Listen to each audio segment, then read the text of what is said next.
안녕하세요. 수시 어디가에서 수시 학종 자소서 작성을 준비하는 학생들을 위한 수시 어디가 자소서 수업에 대한 안내 영상을 진행하도록 하겠습니다. 자, 일단 2020 수시 학종 자소서와 관련해서는 변화의 지점이 있는데, 첫 번째는 일부 학교의 경우는 올해 자소서가 폐지가 됐고요. 고대, 서강대, 외대 같은 경우가 폐지가 됐고, 그러나 수시 6회 지원 관련해서 아래의 대학들은 학종 자소서가 있기 때문에 실질적으로는 큰 변화가 없다라고 보시면 되실 것 같습니다. 서울대, 연대, 성대, 이대, 중대, 경희대, 시립대, 건대, 동국대, 홍대, 숙대, 즉 한 70~80%의 대학들이 자소서가 있기 때문에 전년도에 6개를 학종 기준으로 자소서를 다 썼다라고 하면 올해는 6개 전형을 썼을 때 이제 6개 대학을 지원했을 때 한 4개 대학 정도는 자소서를 작성해야 되기 때문에 결과적으로는 큰 차이가 없다라고 보시면 될 것 같고요. 올해 수시 학종 자기소개서는 양식의 변화가 있습니다. 어떤 변화가 있냐면 전년도 1번과 2번 문항이 합쳐져서 공통문항 1번이 됐고요. 그리고 전년도 3번 문항이 2번 문항이 됐고 전년도 4번 문항이 3번 문항이 됐는데 글자 수가 작년에 1번 1000자, 2번 1500자였으면 두 개가 합쳐져서 새로 2022년도에는 2022 대입에서는 1500자가 됐고요. 1번이. 그리고 작년 3번 1000자가 2번 800자가 됐고 4번 1000자에서 1500자가 3번 800자로 줄어들었다라고 보시면 되실 것 같습니다. 2022 자기소개서 1번은 1500자인데 이제 올해 자소서에서 제일 중요한 건 1번을 잘 쓰셔야 됩니다. 1, 2, 3번이 있으면 1번이 거의 중요도 기준으로 제가 봤을 때는 전체 자소서에서 한 60, 70%를 차지할 거라고 생각이 들기 때문에 1번을 잘 쓰시는데 가장 심혈을 기울이셔야 된다고 생각이 들고 대부분의 이제 학교 선생님이나 아니면 대부분의 학생들이 분명히 이 부분을 오해를 하실 거라고 생각이 듭니다. 예를 들면 전년도에는 1번 문항의 경우 재학기간 중 학업에 기울인 노력과 학습 경험을 통해 배우고 느낀 점을 중심으로 기술하라고 돼 있었고 2번에서는 교내 활동을 통해 배우고 느낀 점을 중심으로 기술하라고 돼 있었기 때문에 전에는 배우고 느낀 점 쪽을 중심으로 학생들이 기술을 했었습니다. 그런데 올해에는 문항이 진로와 관련해서 어떤 노력을 해왔는지 의미 있는 학습 경험과 교내 활동을 중심으로 기술하라고 문항이 출제가 됐기 때문에 대부분 학생이나 학교에서 이 1번 문항에 나와 있는 말 그대로 학습 경험과 교내 활동을 중심으로 기술할 확률이 높습니다.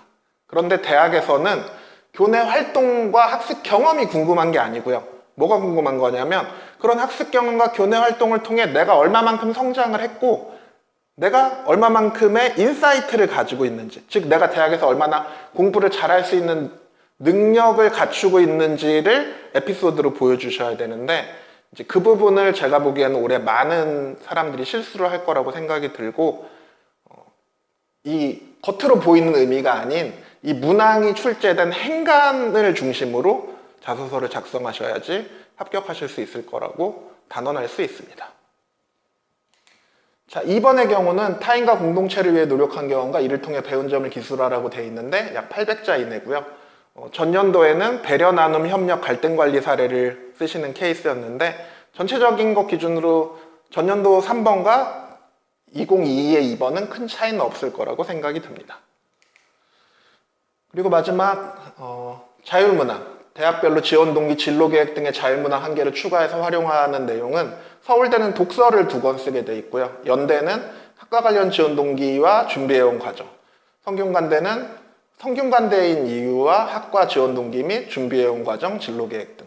그리고 이화여대는 2번이 없기 때문에 이제 그러면 이화여대는 이 3번 문항이 없으면 3번 문항이 없다라고 한다면 내가 만약에 지원 동기나 준비해온 과정 관련된 부분을 1번에 녹여 쓰실 수 있는 지점도 있기 때문에 그런 부분들을 좀 주의를 하실 필요가 있습니다. 자, 수시 어디가 줌 자소서 수업은 어떻게 진행이 되냐면 일단 줌으로 1대1로 진행이 되고요. 줌 수업에 학부모님이 참여가 가능하십니다. 대면 진행을 원하시는 경우에는 목동 MK학원에서 대면 과정으로 등록하시는 게 가능하고요.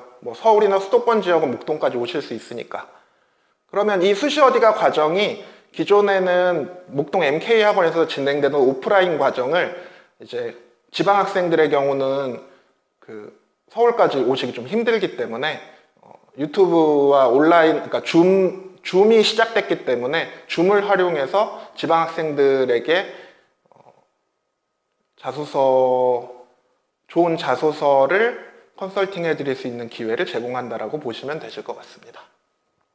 수업 방식은 주일에 1시간 기준 줌으로 1대1 진행을 하고 4주 완성 과정이고요.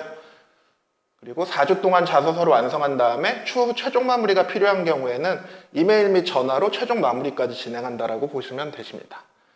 최종 완성까지 책임지고 진행하기 때문에 완성도 부족 시에는 학생에 따라 제가 4주 완성 과정이고 4회 동안 줌 미팅이 되어 있지만 5회, 6회까지도 줌 미팅이 진행될 수도 있고 기존에 진행했던 거 보면 그건 학생의 자소서 완성도에 따라 조금 달라질 수 있습니다. 비용 및 등록 관련 사항은 MK학원으로 문의하시면 되고요. 02-2061-9567로 전화하셔서 문의하시면 됩니다. 지난 10년 동안 제가 학종 입시 컨설팅이나 자소서 컨설팅을 하면서 지금까지 합격시켰던 학생들의 사례를 보면 대략 의치한, 서영고, 서성한 기준으로 평균 100명씩 10년 동안 한 1000명 정도의 학생을 학종으로 합격을 시켰고요. 자소서를 진행했던 학생들의 합격률이 약 90% 정도 달성을 했습니다. 문과는 서영고, 서성, 수시 5관왕을 다수 배출했고 경희대, 한의대 등 의치한 학종 합격자도 배출을 했고요. 이과는 메이저 의대 및 학종 의대 합격생을 다수 배출했고 석가포 연구원 및 성대 반도체 등 특성화학과 포함한 학종 합격자를 다수 배출을 했습니다. 그래서 예를 들면 자연계의 경우는 의치한 약수 관련 합격을 시켰고 서영고의 공대나 기계전자 화생계열, 의류 식경, 컴공, 자연대, 농대, 환경계열, 간호 및 사범대를 합격시켰고 카이스트 및 이과 특성화대학, 성대 반도체 및 특성화대학도 합격을 시켜봤고요. 그리고 2022에는 약학 및 인공지능학과 합격자를 배출할 거라고 예상을 합니다. 그리고 문과의 경우는 의치한 약수 관련해서는 경희대, 한의대, 네오르네상스로 학종을 합격시킨 학생 사례가 있고요. 그리고 서울대에 거의 전 학과의 합격자를 배출을 해봤고 연고대의 경우도 거의 전 학과 합격자를 배출해봤고 성대 글경, 글경제, 글리 등 특성화학과 및 서강대 언론계열 경영 합격자를 배출을 했고요. 2022에는 문과, 이대, 약대 및 관련 계열 합격자 배출을 예상하고 있습니다. 광고를 하나 드릴 게 있는데요. 지금 말씀드린 그러면 실제로 합격시켰던 학생들의 어떤 자소서 사례나 이런 부분들을 들려드려야 이제 자소서를 준비하신 분들에게 도움이 될 텐데 이게 유튜브이기 때문에 공개하기가 현실적으로 좀 어렵고 대신에 목동 MK학원에서 서울 목동 MK학원에서 7월 10일 토요일 오후 2시랑 7월 14일 저녁 6시 30분에 2022 수시 합격을 위한 생기부 자소서 전략 및 기존 합격 자소서 사례를 공개를 해드릴 거고 그걸 통해서 어떻게 자소서를 준비해야 될지에 대한 간담회를 진행을 할 거고요. 인문, 어문, 상경, 사회과학, 사범, 국제, 간호, 의치한, 자연과학, 공학, 농업 등으로 본인이 지원하려는 전공 관련된 자소서 사례들을 보여드리고 어떻게 생기부와 자소서를 마무리해야 할지 그리고 올해 자소서를 안 받는 학교들의 경우는 어떤 방식으로 접근을 해야 될지에 대한 전략을 말씀드리도록 하겠습니다. 긴 시간 들어주셔서 감사드리고요. 자소서 관련해서 추가적인 문의사항이 있으시면 목동 MK학원 02-2061-9567로 수시 어디가 줌 자소서 수업에 대해서 문의한다라고 얘기를 하시면 비용 및 진행 과정에 대해서 답변 드리도록 하겠습니다. 이 자소서 과정은 대략 고등학교 기말고사가 한 7월 초 정도면 끝나거든요. 그래서 7월 1일 정도부터 이제 줌 수업 형태로 진행이 가능하기 때문에 수강을 생각하시는 학부모님들은 학원으로 문의하시고 수강하시면 가능하시다라고 생각이 듭니다. 감사합니다.